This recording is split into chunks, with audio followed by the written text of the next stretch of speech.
ദൈവത്തിൻ്റെ അതിപരിശുദ്ധമായ നാമം വാഴ്ത്തപ്പെടുമാറാകട്ടെ. ഇന്നത്തെ ചിന്തയ്ക്ക് ആധാരമായി സങ്കീർത്തനങ്ങൾ 5:3 വായിക്കുന്നു. യഹോവേ, രാവിലെ എൻ്റെ പ്രാർത്ഥന കേൾക്കണമേ, രാവിലെ ഞാൻ നിനക്കായി ഒരുക്കി കാത്തിരിക്കുന്നു. ക്രിസ്തുയേശുവിൽ ഏവർക്കും സ്നേഹവന്ദനം. പ്രഭാത പ്രാർത്ഥനയുടെ വൈശിഷ്ട്യം ഈ വാക്യം വിളിച്ചോതുന്നു. ഈ പ്രഭാത കീർത്തനത്തിൽ തൻ്റെ ധ്യാനത്തെ ശ്രദ്ധിക്കണമെന്നും തൻ്റെ സങ്കടയാചന കേൾക്കണമെന്നും ദൈവത്തോട് അപേക്ഷിക്കുന്നു.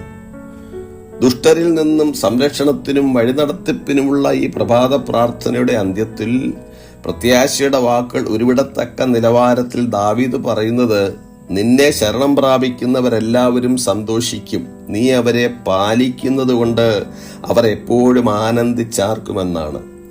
നീ നീതിമാനെ അനുഗ്രഹിക്കുമെന്നും പരിച കൊണ്ടെന്ന പോലെ നീ ദയ കൊണ്ടവനെ മറയ്ക്കുമെന്നും അവൻ ദൈവത്തെക്കുറിച്ച് പറയുന്നു.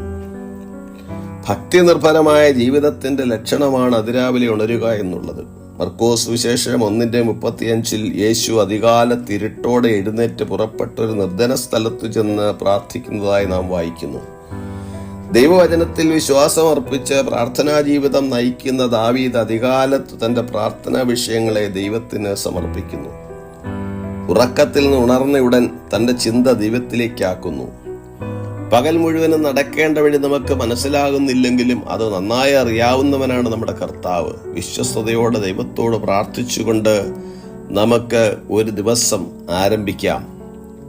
അപ്പോസ്തലനായ പൗലോസ് സഹോദരന്മാരെ പ്രബോധിപ്പിക്കുന്നത് ഇടവിടാതെ പ്രാർത്ഥിക്കുമെന്നാണ്. പ്രാർത്ഥിക്കുന്നവൻ ദൈവത്തെ ശരണം പ്രാപിക്കുന്നവനാകൊണ്ട് അവൻ സന്തോഷിക്കും, ദൈവത്താൽ പരിപാലിക്കപ്പെടുന്നവനാകൊണ്ട് എപ്പോഴും ആനന്ദിച്ചാർക്കും. സങ്കീർത്തനം 55:17 ദാവീദ് വൈകുന്നേരത്തും കാലത്തും ഉച്ചയ്ക്കും സങ്കടം ബോധിപ്പിച്ച് കരയുമെന്നും ദൈവം തന്റെ പ്രാർത്ഥന കേൾക്കുമെന്നുമാണ്. അതായത് ദിനംപ്രതി 3 നേരം പ്രാർത്ഥിക്കുന്നു. 12 ശിഷ്യന്മാരെ തെരഞ്ഞെടുക്കുന്നതിന് തലേരാത്രിയിൽ യേശു ഒരു മലയിൽ ചെന്ന് രാത്രി മുഴുവനും പ്രാർത്ഥിച്ചതായി നാം കാണുന്നു. പ്രിയ സഹോദരങ്ങളെ, പ്രാർത്ഥന നമ്മുടെ വിശ്വാസ ജീവിതത്തിൽ ഒഴിച്ചുകൂടാനാകാത്തതാണ്. രാവിലെയും ഉച്ചയ്ക്കും വൈകുന്നേരത്തും രാത്രി മുഴുവനും നമുക്ക് പ്രാർത്ഥിക്കാം.